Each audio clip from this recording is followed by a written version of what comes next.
No doubt అండి. Intermediate తర్వాత పిల్లలు ఏ కోర్స్ తీసుకోవాలనేది పెద్ద కన్ఫ్యూజన్ అయిపోద్ది అనమాట. ఒకవేళ కానీ ఎంపీసీ అవి కంప్లీట్ చేసినట్లయితే మనం ఇటు బీటెక్ వెళ్ళడానికి దానికి మనం ఆలోచన అది చేస్తూ ఉంటాం అనమాట. ఒకవేళ సిఈసి ఎంఈసి చేసినట్లయితే గ్రాడ్యుయేషన్ చేయొచ్చు. గ్రాడ్యుయేషన్ కూడా చాలా మంచి భవిష్యత్తు అనేది ఉందండి.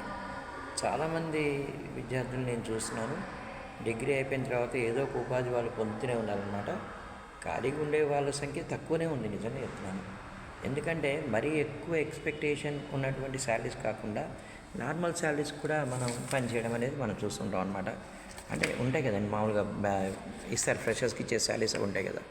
కాకపోతే ఈసారి తెలంగాణలో అడ్మిషన్స్ ప్రక్రియ కాస్త డిఫరెంట్గా ఉందండి. మొదటి 2 ఫేజెస్ దోస్తులో కాస్త తక్కువ అడ్మిషన్స్ అయినప్పటికీ థర్డ్ ఫేజు చాలా మంచిగానే పుంజుకుందండి. దాదాపు 86,000 అడ్మిషన్స్ అయినాయి అన్నమాట తెలంగాణ వ్యాప్తంగా డిగ్రీలో. అంటే ఇది డిగ్రీలో పెరుగుతున్నటువంటి డిగ్రీ కోర్సెస్కి డిమాండ్కి ఇది మనకి అర్థపడుతుంది అనమాట. ఎందుకంటే దాదాపు 3 లక్షల సీట్ల వరకునే, దాంట్లో ఇప్పుడు సగానికి పైగా సీట్లు భర్తీ అయిపోయినాయి. ఇంకా కూడా ప్రభుత్వం వారు అనుమతి ఇచ్చినట్లయితే ఇంకా కొన్ని అడ్మిషన్స్ వచ్చేటట్టే ఉన్నాయి.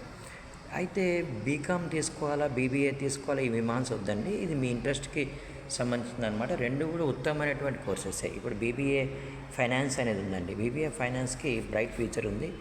ఎందుకంటే హ్యూమన్ బాడీలో బ్లడ్ ఏ విధంగా ఉంటుందో ఒక ఆర్గనైజేషన్లో ఫైనాన్స్ అనేది అంత ఇంపార్టెన్స్ కలిగి ఉంటుంది అనమాట.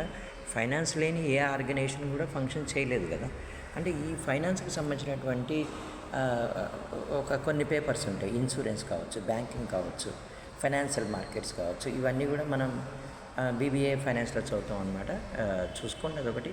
తర్వాత ఇంకా మార్కెటింగ్ చేయొచ్చు, హెచ్ఆర్ చేయొచ్చు. దేని గొప్పతనం దానిదండి. ఇది బెస్ట్, అది బెస్ట్ కాదని మనం ఎప్పుడు కూడా చెప్పకూడదు. ఇక బీసీఏకి మాత్రం ఎనలేని డిమాండ్ అయితే ఓయూ పరిధిలో మనకు కనిపిస్తుందండి. ఈసారి బీసీఏ సిలబస్ కూడా చేంజ్ చేస్తున్నారు.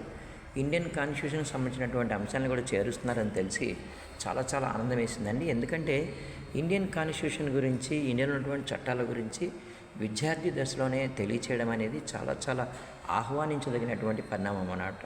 ఇది కాకుండా బీఏ కోర్సెస్ ఉన్నాయి, బీఎస్సీ కోర్సెస్ ఉన్నాయి. వీటికి కూడా ఈసారి మంచి డిమాండ్ వచ్చిందండి. మీరు ఏ కోర్స్ చేసినా సరే తొందరగానే గ్రాడ్యుయేషన్ 3 ఇయర్స్లో కంప్లీట్ అయిపోయిన తర్వాత ఏదో ఒక జాబ్లో జాయిన్ అవ్వండి, లేదా ఎంబీఏలో అన్నా చేయండి. ఖాళీగా మాత్రం ఉండకూడదు అనమాట. ఒక బ్రేక్ అనేది వచ్చిందనుకోండి, మనకి ఇంట్రెస్ట్ అనేది జనరేట్ కాదు. బీకామ్లో కూడా చక్కటి టాప్ సబ్జెక్ట్స్ ఉన్నాయండి. అటు అకౌంట్స్ కావచ్చు, ట్యాక్సేషన్ కావచ్చు, జిఎస్టీ కావచ్చు, కాస్ట్ అకౌంటింగ్, ఇవన్నీ కూడా అనమాట. Wish you all the best my dear students.